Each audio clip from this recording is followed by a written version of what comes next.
저번 시간에는 우리가 과정이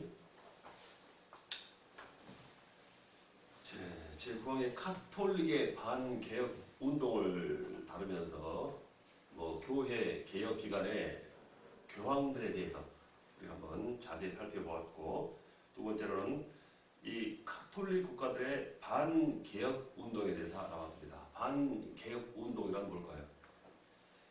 카톨릭이 어떤 그런 오점 때문에 새로운 어떤 교회 개혁의 그런 시기를 맞이해서 카톨릭이 상당히 타격을 입는 그런 시기에 도달하게 되죠. 그래서 그에 대항하는 개혁 운동이 바로 반개혁 운동이라고 그랬었죠. 그리고 스페인에서는 어떻게 이루어졌다. 또 이탈리아, 프랑스 각 국가에 대해서 우리가 어떤 모습으로 이들이 개혁 운동을 해 나갔는가 하는 것을 살펴봤고, 자, 저번에 마지막 시간에 이제 그에 관해서 그 카톨릭의 반개혁 운동에서 가장 앞장서서 활동했던 하나의 단체가 생겨났다고 그랬었죠. 바로 제2수도회요. 바로 예수회죠. 자, 그 항에서 일본 예수회 창설기까지 우리가 수업을 했었습니다. 자, 제2항 예수의 발전기, 예수의 수학기 이렇게 한번 이어가도록 하겠습니다. 자, 창설기에 관해서 알아보고, 참고적으로 예수 창설기는 바로 이그나티우스 로욜라라는 인물이 이 창설했다라고 말씀을 드렸었죠. 자, 예수의 발전기. 자, 예수의, 즉 우리가 말하는 제2수트입니다. 이 제2수트는 교황의 사절에게 자기들에게 교리의 정통성을 납득시키고, 그리고 이 모임이 교황의 권위 수호와 그리고 그 신앙을 전파하는 데 있어서 공헌할 수 있다는 그런 납득을 시킨 것입니다. 그래서 드디어 1540년 9월 27일 이 교황의 공식 허가를 받아냈습니다. 즉 제2수트의 어떤 그 목적의 창설을 허가를 받아냈다는 것이죠. 자, 그래서 이 제2수트는 하나님의 군사인 군대의 성격의 어떤 그런 모습을 띠고 있는 단체입니다. 그래서 그들은 그 교황의 지시하에 전투를 하면서 이 목적을 달성하기 위해서 바로 자기 개인의 의사 같은 것은 철저하게 부정해 나가면서 그 조직을 위해서 이렇게 헌신을 하게 되죠. 자, 아까 말씀드렸던 창설자 로욜라, 그 로욜라는 영적 훈련이라는 책을 썼다라고 저번 시간에 말씀드렸었습니다. 자, 이 영적 훈련이라는 책에 그 들여다보면은 지나친 과장이라고 생각되는 그런 다음과 같은 구절이 있습니다. 뭐라는 내용이냐면은 모든 사건, 모든 사물에 관하여 안전하게 생각하고 이해하고 싶다면은 우리는 다음과 같은 원칙을 고수해야 한다. 나에게는 아무리 흰색으로 보이는 것이라 하더라도 만약 교회의 계급 체제가 이를 검은색이라고 정의를 한다면 나는 이를 검은색으로 믿을 것이다 라는 그런 규칙을 마련한 조항인 것입니다. 자, 그리고 제1법칙에는 인간은 우리 주 하나님을 찬양하고 경외하고 섬기기 위해 창조되었으니 이러한 방법들을 통해서 자기들의 영혼을 구원하는 것이다. 따라서 인간은 이 사물들이 자기의 진정한 존재 목적을 성취하도록 돕는 데만 이들을 이용해야 할 것이며, 만약 이들이 자기의 궁극적 존재 목적을 이루는 데 방해가 된다면 이들을 제거해야 할 것이다.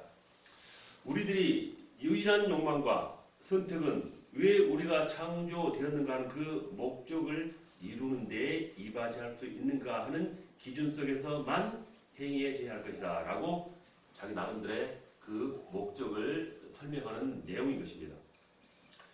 자, 그들의 조직이라고 그러는데 그들이 만든 그 조직의 최우두머리는 바로 총장이라고 부르는 직위입니다. 그리고 모든 회원은 그리스도께 하듯이 바로 이 총장을 대우하며 존경할 것을 맹세합니다. 회원 자격으로는 당시의 최고 엘리트층의 인물들을 대상으로 합니다.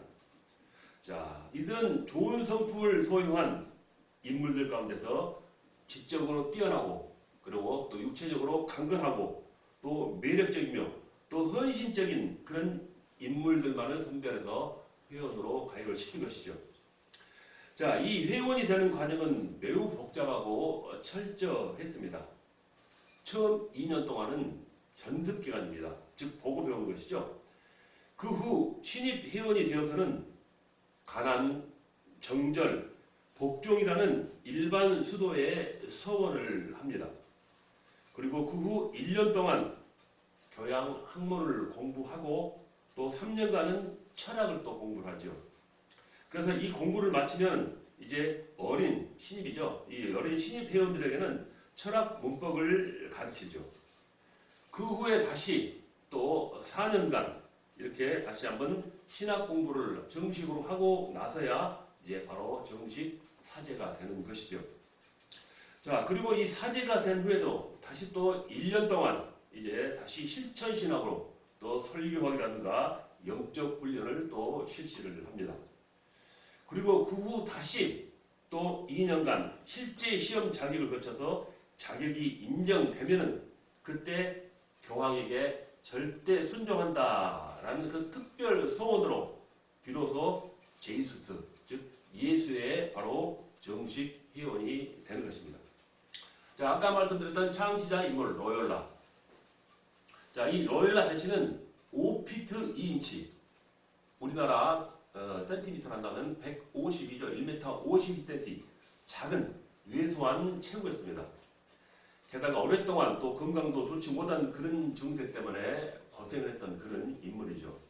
그리고 다리 수술을 할 때 남자의 자존심의 상징으로 있는 그 부분을 없애버리는 그 수술도 했습니다. 그는 평생 저번 전투에 다쳤던 그런 후유증으로 절면서 다리를 달았죠. 그런데도 그는 모든 면에서 지도자의 역할을 했습니다. 항상 온기가 넘치고 이렇게 평온했으며 모든 일에 자신감을 넘치는 그런 모습을 보인 인물이었습니다. 모든 회원들에게는 어떤 그 불순종도 용서하지를 않았습니다. 자, 이 로열라는 살아생전에 교황의 교수를 받은 지 16년 만에 이제 예수의 회원 1000명을 확보를 하게 됩니다.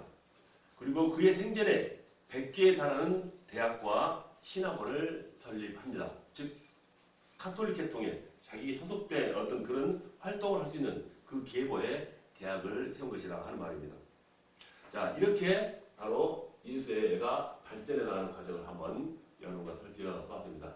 자, 그들의 활동을 통해서 그들의 목적을 위해서 어떠한 수학을 거쳤는가, 걷어내는가 하는 부분도 우리가 살펴봐야겠죠. 자, 예수회의 수학기. 자, 예수회의 수도회는 로마 카톨릭이 만든 그러한 수도원 중에서 최후로 화려하게 꽃을 피운 것이라고 우리가 알 수 있습니다. 자, 이 예수회는 왜 그토록 뛰어난 효과를 달성할 수 있었는가? 자, 그 첫 번째 요인으로는 탁월한 조직력을 앞세웠다라는 것으로 우리가 그걸 들 수 있습니다. 이 제이수트는 가장 하층 계급으로부터 사령관 계급에 이르기까지 순식간에 소통되는 연락망, 그리고 조직망을 가지고 있었죠.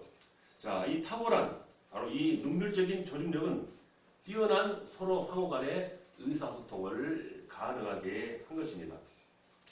자, 다음으로는 엄격한 징계 조치를 통해서 영적 생명력을 계속 강건하게 유지하고자 하는 부분도 있었습니다.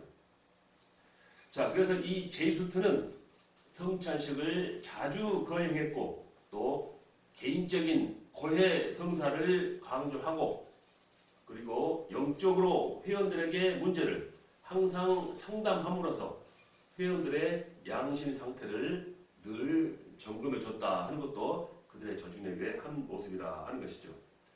자, 그리고 또 한 가지 큰 요인으로는 올바른 신앙적 지식의 함량을 위해서 보다 고상한 차원의 고등교육을 실시했다 하는 부분도 우리가 들 수 있는 부분입니다. 자, 이렇게 말씀드린 것처럼 이 제이수트는 이 수도회를 통해서 많은 결실을 얻게 됩니다. 그 중에 가장 큰 결실은 바로 교육과 선교 부분이죠. 자, 지금 말씀드리고 있는 이 로열라, 이 로엘라가 죽은 지 1세기 반이 채 지나기 전에 예수는 700개의 학교를 설립하는 그런 확장기를 수학기를 거쳤다는 것이죠. 자, 오늘날 그 학교들의 숫자는 수천에 이르고 있지요. 그들은 기독교 국가들에게 들어가 도서관, 수도의 자선기관, 그리고 병원, 학교 어디든지 침투해서 그들의 선교 목적을 이렇게 펼쳐나간 것입니다. 자, 말씀드렸듯이 이 제이수트 수도의 놀랄만한 성과는 역시 선교입니다. 이 제이수트는 프랑스와 수도의 종단 후예들과 경합해서 많은 선교사를 나름대로 배출했지요. 자, 이들 제이수트, 즉 예수의 종단이 유럽 쪽에서는 기독교로 넘어간 지역들을 다시금 로마 카톨릭의 울타리 안으로 끌어들이는 그런 수학기도 보인 것이죠. 즉 보헤미아, 모라비아, 그리고 폴란드 등입니다. 헝가리도 역시 기독교 국가가 될 수 있도록 다 기울어진 것을 바로 이렇게 그들로 말미암아 다시금 카톨릭 강국으로 되돌려 놓아버린 것입니다.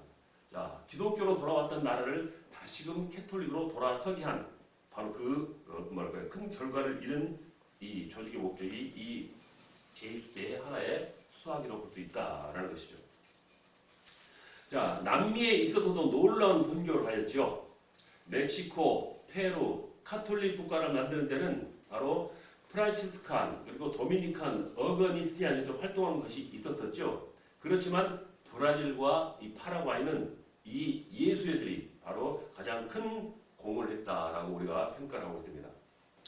자, 그러나 아시아에서의 선교는 조금 어려운 점이 많았었죠. 자, 남미의 인디언들은 집단적으로 개종이 가능했지만은 지금 말씀드린 우리 아시아에서는 그 역사가 길기 때문에 오랫동안 그 역사 속에서 함께 자라온 고대 문화와 그리고 기존의 고등 종교들 이미 존재해 있는 그런 종교들 때문에 그 예수의 활동이 조금 힘들었었죠. 자, 이 중에서 가장 유명한 선교사, 예수의 선교사는 바로 프랑스와 사비에르라고 일컫는 인물입니다. 자, 그는 아까 말한 그 창시자 이 로열라와 같은 지방의 사람이었었죠. 그가 18세 때 파리의 생바르그 대학에서 철학 공부를 하러 갔다가 바로 이 로열라를 만납니다. 이 사비에르는 포르투갈 왕이 동인도 제도에 보낼 선교사의 그 요청에 의해서 남부 인디아에 가서 3년 동안 가서 포르투갈 식민지, 그 당시에 포르투갈이 강국이었기 때문에 인디아 지방에 식민지 삼고 있었다라는 말씀이 되어 있죠. 거기 가서 그들을 대상으로 해안 지방에서 선교 활동을 했던 인물입니다. 그 후 동인도 여러 제도, 말라카, 말라야, 몰로카의 그런 제도들이 있죠. 자, 거기에서 2년 반 선교를 합니다. 그리고 1549년부터 1551년까지 일본에 가서 이제 선교를 합니다. 고시마, 야마구치, 일본의 각지에서 바로 예수의 선교 활동을 해나가면서 그 열매를 맺은 것입니다. 자, 특이한 점을 우리가 살펴본다면은 이 무렵 일본에서 전도를 받은 풍신수길, 즉 도요토미 히데요시죠. 자, 이가 임진왜란 때 한국에 쳐들어오면서 지금 말씀드린 이 사비에르의 예수의 종군 제자를 데리고 바로 우리나라에 들어온 것입니다. 자, 그래서 이 사비에르는 46대 때, 46살 때 중국 선교를 계획하던 중에 열병이 걸려서 이제 사망을 하고 맙니다. 자, 그 후에 카톨릭에서는 이렇게 활동을 한 이 사비에르를 성자로 나중에 추대를 하기까지 하죠. 자, 그래서 이 사비에르의 유지를 받들어서 아시아, 즉 중국 선교사로서 예수의 선교사 그 후로 마테오 리치가 이제 활약을 하죠. 자, 이 리치는 중국의 상층으로부터 전도해서 차츰 하루로 내려가는 그런 선교 방법을 사용했습니다. 그런 많은 지식을 겸비했음으로써 천문학과 그리고 수학에 깊은 조예가 있어서 이제 중국 북경에서 환영을 받으면서 이 선교 활동을 해 나가죠. 그러나 그가 현지의 풍습과 전통에 너무 많이 타협한다는 이유로 다른 종단 선교사들의 비난을 받기도 했죠. 무슨 얘기냐면은 어떤 카톨릭의 어떤 전통과 어떤 그런 가지고 있는 모습을 무너뜨리지 않고 지켜야 되는데 중국 내에 있는 습성과 그쪽 종교에 너무 이렇게 섞여 들어가는 그런 방법에 선교를 했다라는 그런 이유로 다른 종단 선교사들로부터 비난을 받기도 했다라는 말입니다. 자, 이렇게 유럽, 아메리카, 그리고 아프리카, 아시아 등 세계 어느 곳이든지 이 예수의 선교사들의 영향은 확대되었습니다. 자, 이것이 다른 종단들의 시기가 돼서 약한 세대에 가려는 바로 교황으로부터 탄압을 받기도 했죠. 그러나 이들 예수의 선교사는 그 어느 종단보다 비교할 수 없을 만큼 세계적으로 폭넓게 활동을 한 것입니다. 자, 이들 예수의 교단이야말로 교황청의 손에 들려진 강력한 검과도 같은 존재들입니다. 자, 군대 조직과 같은 이들은 각종 도전 기회를 날카롭게 포착을 해 나갑니다. 그래서 기독교에 대해서 유감없이 대항해 오지요. 그리고 유럽에서 잃어버린 그런 기독교들보다 훨씬 그보다 많은 방대한 양의 어떤 그런 나라를 남미의 여러 나라를 카톨릭화하는데 성공해 버립니다. 자, 카톨릭이 이렇게 왕성하게 선교를 하고 있을 때 기독교 회들은 무엇을 하고 있었는가?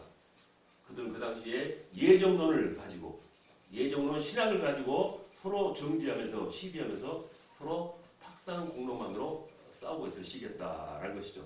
역사적인 사실에 비춰본다면 즉 카톨릭 그 당시 예수를 바탕으로 해서 폭넓은 선교 활동을 함으로써 세계 곳곳을 카톨릭화 시켰는데 당시의 기독교는 그렇지 못했다는 것을 지금 간접적으로 비교를 하고 있는 것입니다.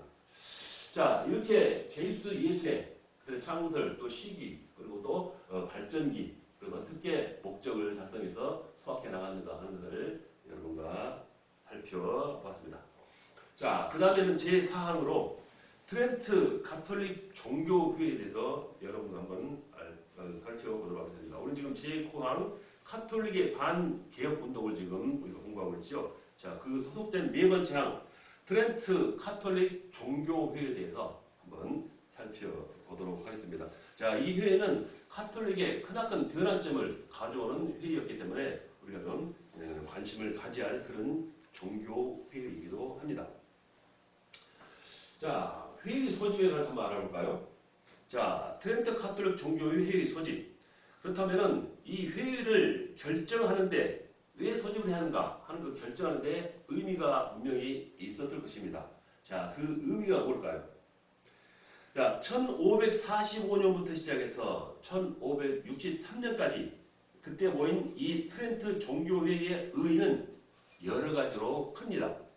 먼저 전 유럽 교회들의 오랜 수원이 이루어졌다 하는데 그 의미가 있습니다. 자, 이때 있었던 각종 종교회의 우리가 앞서 많이 다뤘었죠. 즉, 피사 회의, 콘스탄스 회의, 바질 회의, 자 이런 회의가 있었는데 그런 회의는 교황의 권위에 커다란 위협이 되었습니다. 자, 그들 종교회의 주창자들은 교황도 전체 종교회의의 결정에 승복해야 한다. 교황일지라도 종교회의 결정에 승복해야 한다라는 주장했던 그런 모습의 종교회였죠. 자, 그래서 교황들은 자기들의 전지전능한 그 주존권이 이 종교회의를 개최함으로써 위협받을 것이라 라는 그러한 노이로제 증상의 환상에 사로잡혀 있을 수 있었다라는 것이 되겠죠.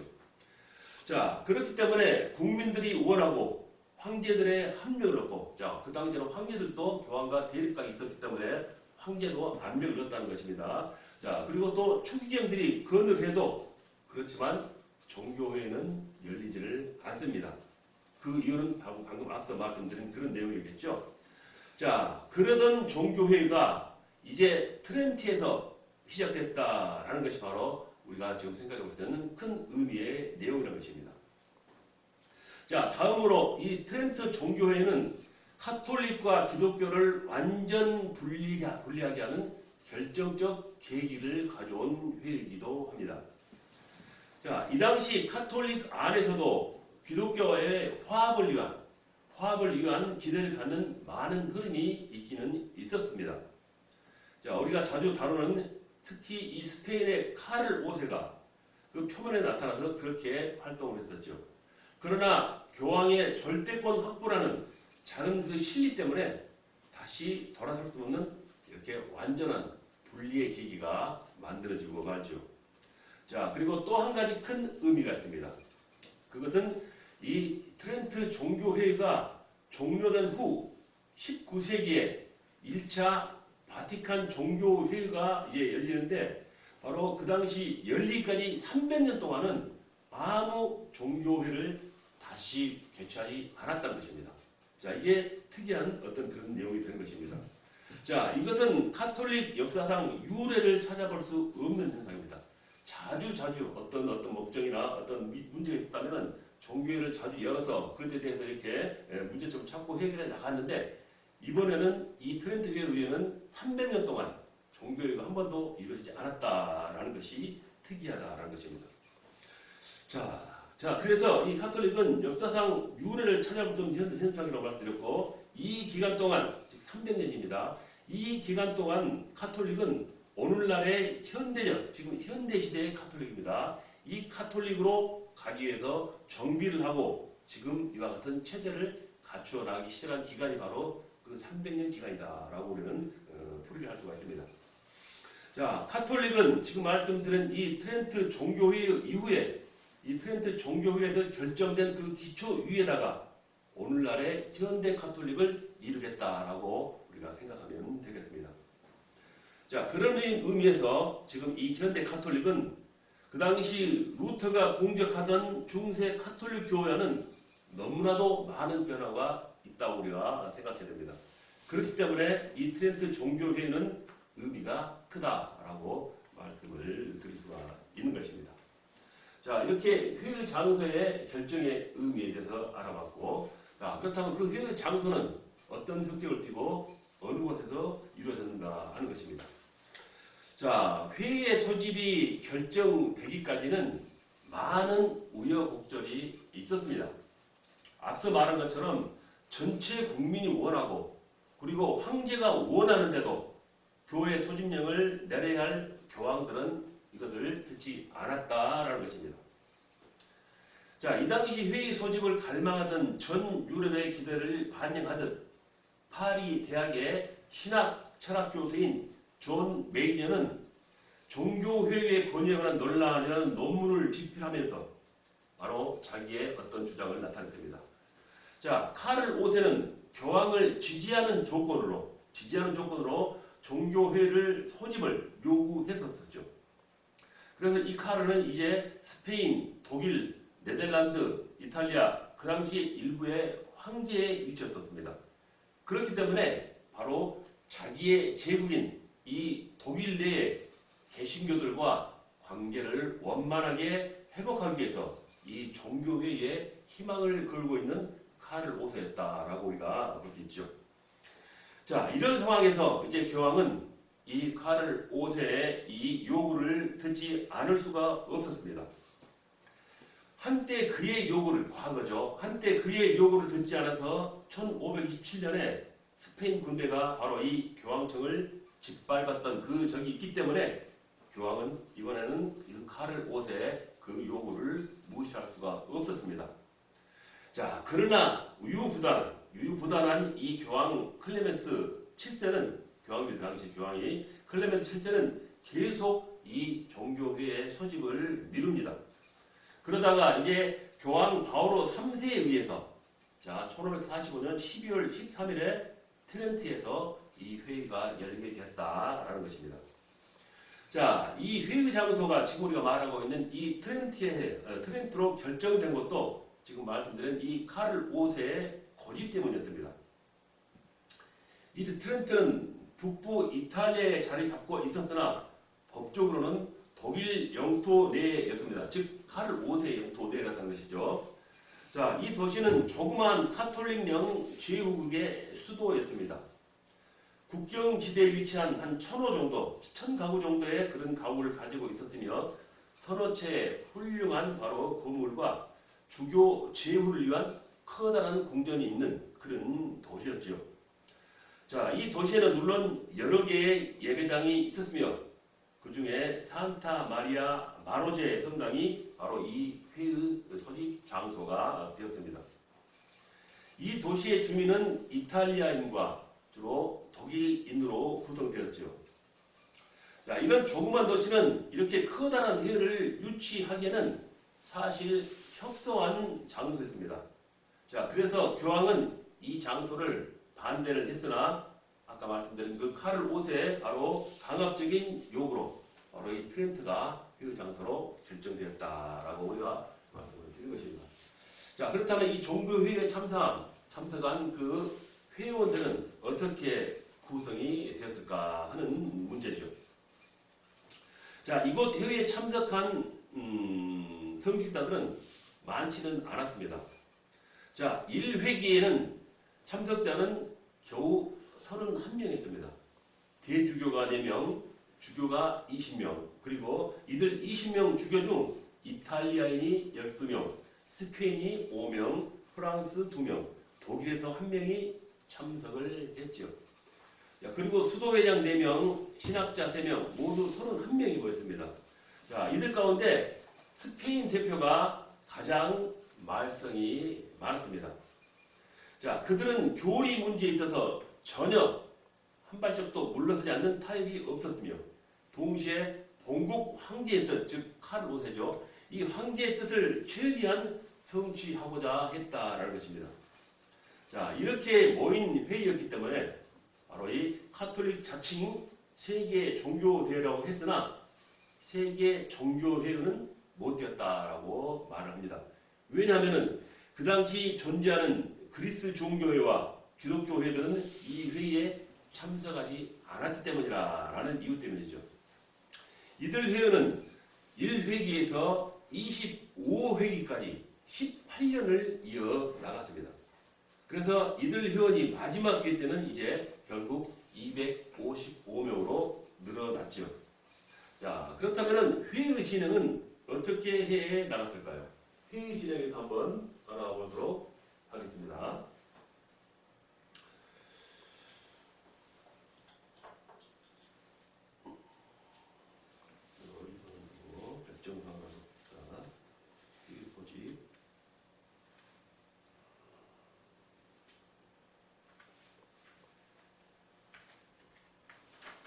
순서 바꿔주세요. 하겠습니다.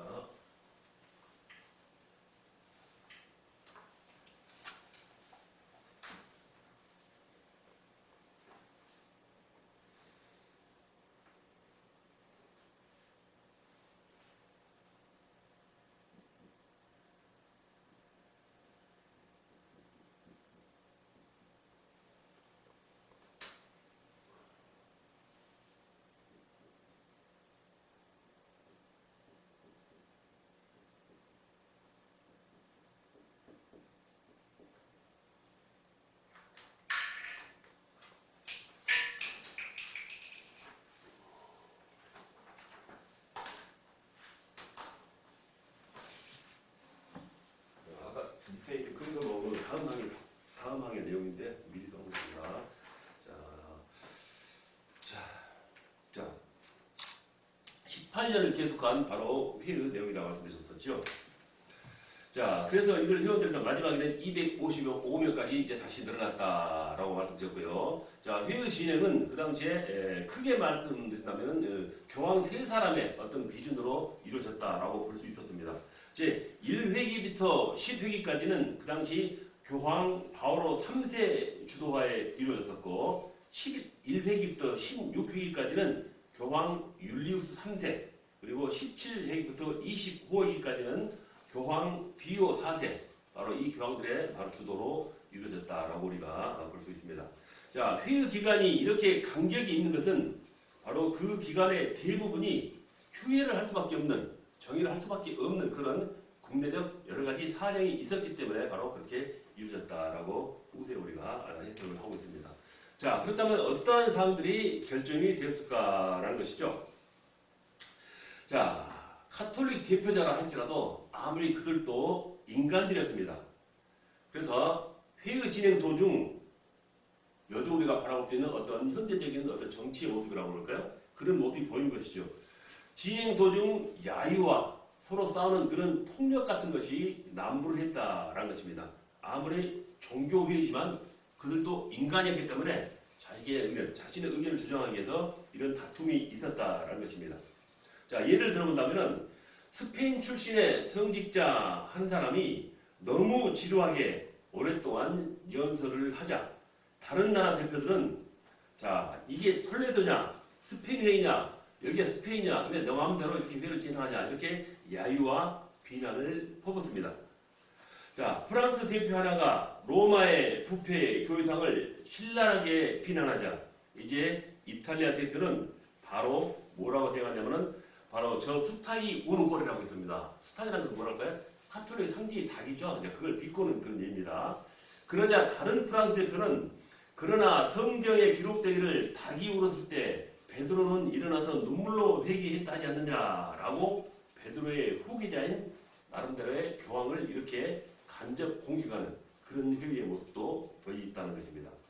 자, 이렇게 험한 말이 오가다가 한 대표는 분을 참지 못한 나머지 그리스 대표의 수염을 한 움큼 잡아 뜯어버리는 그런 총구까지 일어나는 그런 모습으로 보였다는 것입니다. 자, 그래도 꾸준히 인내하고 회의 격식을 갖춘 채 다음과 같은 사항을 결정했습니다. 자, 어떤 사항을 결정했냐면은 자, 트렌트 종교회의 소집 동기가 이단들이 강성해지는 것, 지금 자기들의 시선입니다. 카톨릭 자기들의 시선. 이단들이 강성해지는 것, 카톨릭 내 부패상을 개혁해야 할 필요성 때문이라고 했습니다. 자, 이 두 가지 발생 원인은 이 주교들의 태만이라고 진단하고 따라서 교리적인 문제와 신학적인 불명확성을 바로 잡아야 한다라고 했습니다. 이렇게 해서 다음과 같은 사항이 결정된 것입니다. 자, 여러 가지 사항이 있는데 그 사항을 하나하나 살펴보도록 하겠습니다. 자, 성경은 불가타판을 최종 권유로 삼았습니다. 자, 불가타판 성경 전제 시간에 한번 다뤘었죠. 다시 한번 말씀드린다면 이 불가타판 성경은 원문 성경을 5세기 초에 라틴어로 번역한 성경을 불가타 성경에 놓습니다. 바로 이 성경을 최종의 권위로 삼았다라는 그런 내용이 결정입니다. 자, 그 다음으로는 구약 외경을 정경으로 인정한다라고 결정합니다. 자, 이때서부터 카톨릭은 66권에서 77권으로 늘어나게 되는 일이 벌어지죠. 자, 다음은 전통을 성경과 동일한 권위로 삼는다. 자, 이들은 뭐라고 말하냐면은 전통입니다. 전통은 자기 나름대로 전해내는 그런 과정이죠. 그 전통은 신앙이나 혹은 도덕에 관련되어 있든지 그리스도께서 말씀하신 내용을 받아 썼든지 아니면은 성령이 말씀하신 내용을 받아 썼든지 카톨릭 교회 내에서 계속적으로 계승 이어져 보존되어 왔으므로 성경과 동일한 존경심과 경외심으로 받아들인다고 선언을 한 것입니다. 자, 카톨릭이 이렇게 정할 때 순탄하게만은 결정되지 않았습니다. 키오자 주교인 나치안티는 전통을 성경과 동일한 수준으로 올려놓은 것을 극렬하게 반대했습니다. 또 다른 회원은 사도적 전통과 여타의 다른 전통은 구별해야 한다라고 했었고 이렇게 자기들의 그 반대된 의견을 표출했다라는 것입니다. 그러나 회의의 대사두 사람들에 의해서 결국 그들의 의견은 묵살되고 앞서 말씀드린 그런 상황으로 이끌어지고 말았습니다. 자, 이보다 더 큰 논쟁은 불가타 성경을 바로 유일한 권위로 선언하려는 것 때문에 벌어진 일입니다. 많은 참석자가 이것을 강력하게 반대를 했습니다. 자, 이 선언은 모국어 성경 번역의 사용을 금지한다라는 뜻을 내포하고 있었기 때문이죠. 왜요? 불가타 성경만 사용한다면 오로지 라틴어 성경만을 봐야 하기 때문에 이미 자기 나라의 모국어로 해석된 성경을 볼 수 없지 않느냐 하는 그런 성격 때문에 이렇게 반발이 있었다라는 것입니다. 자, 그래서 스페인은 이미 모국어 성경을 보편적으로 사용하고 있었고 독일도 마찬가지였습니다. 그래서 강력한 제한 때문에 타협으로 이제 불가타 성경이 유일한 순수 한판이라는 것으로만 결정되었다는 것입니다. 권위의 한 단계 낮춘 것이죠. 아까 유일한 권위였다 그랬는데 이번에는 그 타협에 의해서 순수하다라고 이렇게 판단을 내는 것입니다. 그리고 다음에는 칭의론을 바로 공격했습니다. 칭의론. 이것은 루터가 아우구스트 브루크에서 신앙고백에서 칭의를 주장하죠. 칭의죠. 칭의를 주장한 것에 대한 공격으로 이루어집니다. 칭의가 뭘까요? 자, 믿음으로 의롭다 하는 그 부분을 바로 이 가톨릭에서는 공격을 했다라는 것입니다. 반대한다는 것이죠. 여기에 대해 온건파인 콘타리니 추기경은 칭의에 관한 서신에서 칭의를 두 가지로 분류합니다. 즉 인간의 올바른 행위에서부터 비롯되는 고유한 칭의와 인간이 신앙을 통해서 그리스도의 역사로부터 받게 되는 정가된 칭의가 있다라고 했습니다. 그렇기 때문에 획득한 의가 가장 지구한 목표가 되어야 한다라고 주장을 한 것입니다.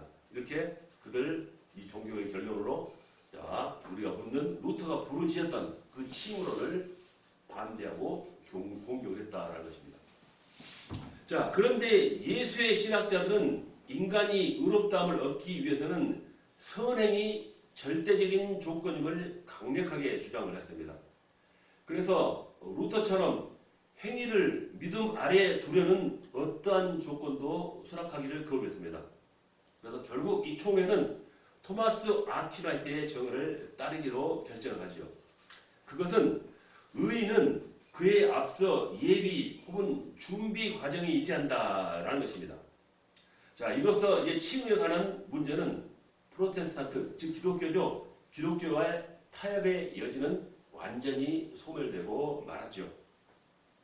자, 다음도 결정된 사항. 또 원죄에 관해서는 동정녀 마리아에게는 원죄를 적용시킬 수 없다라는 것을 바로 주장함으로써 원죄론을 공격했습니다. 자, 이 원죄는 한 중재자인 예수 그리스도에 의해서만 없어지며 이 은혜는 교회가 사용하는 영세 성사로서 죄악이 소멸된다라는 주장을 또 하게 된 것입니다. 자, 다음 또 결정된 사항. 사제에게 구두로 고해하는 것이 필요하며 이처럼 구두로 고백하고 회개한 가슴속의 죄들은 고행을 통해서 사해질 수 있다. 이렇게 또 주장을 합니다. 그리고 또 하나님께서는 그의 은총으로 사람들을 그에게 돌아오게 하시며 하나님의 은총이 아니고서는 인간의 자유의지로 하나님 안전의 의롭다함을 받을 수 없다라고 또 주장합니다. 자, 그러나 인간은 하나님의 은총을 배격할 수도 있고 여기에 협력할 수 있는 자유도 가졌다라고 또한 선언을 하지요. 자, 그래서 이것은 어떻게 보면 칼빈의 불가항력적 은혜를 배격한 것이다라고 우리가 해석할 수가 있습니다. 자, 또 다른 사항. 또 기독교를 의식해서 가톨릭 교회를 지키는 교회를 재천명합니다. 사람이 의롭게 되는 것은 하나님과 교회의 명령을 준행함으로써 되는 것이며 믿음과 선행이 협력할 때 이루어진다. 이런 또 주장을 합니다. 그리고 또 만인 사제주의, 만인 제사장주의를 또 부정하죠.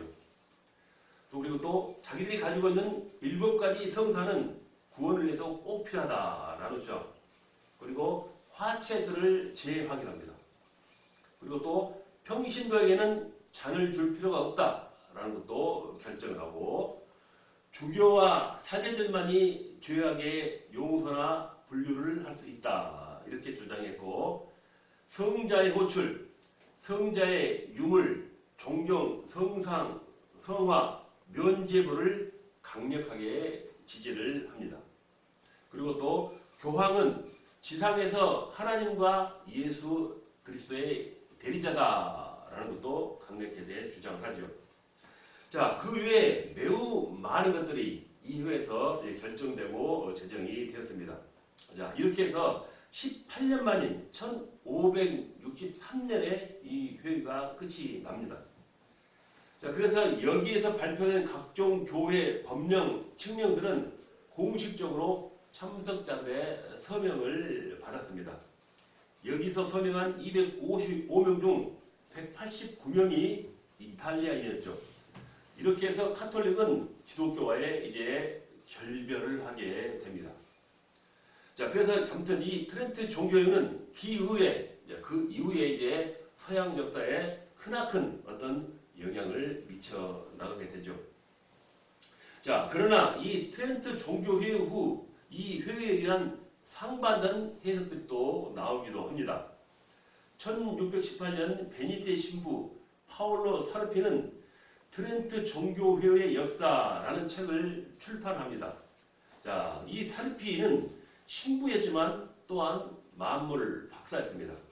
수학, 광학, 동방종교, 정부 및 교회 문제 등 다각적인 역사학 교수였습니다. 그는 트렌트 종교회의 이후에 교회 안에 거치하는 교황들의 행위들이 마치 강도와 다를 바 없다라고 강력하게 비난을 했었지요. 자, 그는 이 교황들을 악당으로 묘사를 했고 교황청 소속 성직자들의 행위들을 낱낱이 폭로해 나가게 됐습니다.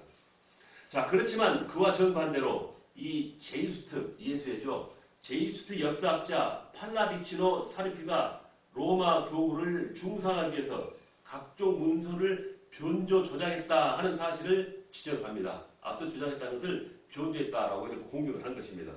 그리고 트렌트 회의는 하나님의 섭리 가운데 이루어졌다라고 판단을 하죠. 자, 그러나 분명한 것은 이 로마 카톨릭이 기독교 교회 개혁이라는 엄청난 충격 앞에 자기들 스스로 자신들을 정비해 나갔다 하는 사실입니다. 그리고 기독교를 향한 총공격으로 300년간 사로잡히게 되죠.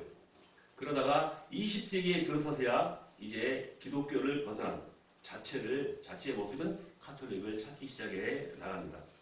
자, 이렇게 제이수트 예수회 그리고 트렌트 카톨릭 종교회의에 대해서 한번 살펴봤습니다. 회의 소집, 회의 진행사항, 그리고 회의 결정사항에서 우리가 알아봤습니다. 자, 다음 제5항은 종교재판과 금서 목록인데 다음 시간에 이어가도록 하겠습니다.